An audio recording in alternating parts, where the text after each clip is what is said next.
सदियों बीत गए, समय कलयुग की गहराइयों में उतर चुका था।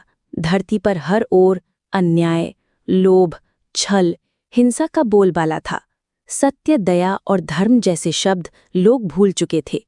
बड़ों का सम्मान, गुरु का आदर, प्रकृति का संतुलन सब लुप्त हो चुका था।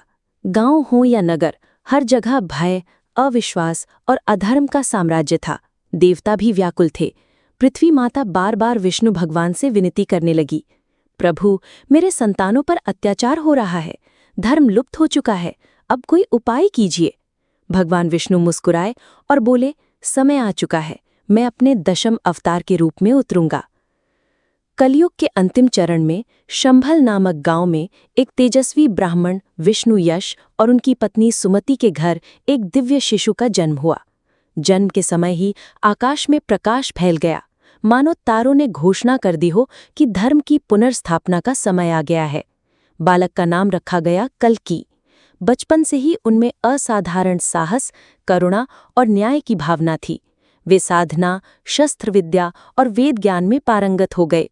गांव वाले उन्हें साधारण मानव नहीं, किसी दिव्य शक्ति का रूप मानने लगे।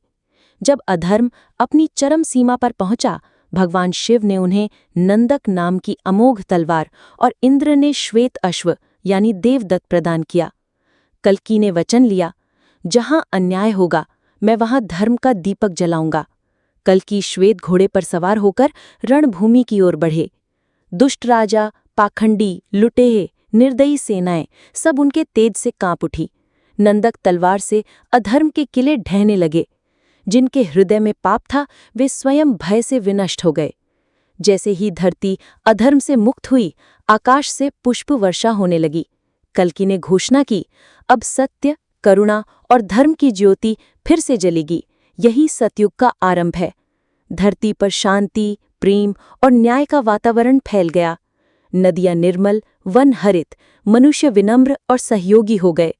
संदेश है कि कल्कि भगवान की कथा हमें ये सिखाती है कि चाहे अंधकार कितना भी गहरा क्यों ना हो, धर्म की ज्योति कभी बुझती नहीं। जब समय आता है, ईश्वर या सत्य की शक्ति फिर से संसार में संतुलन स्थापित करती है। दोस्तों, ऐसी और रोचक कहानियां सुनने के लिए लाइक और सब्सक्राइब कीजिए।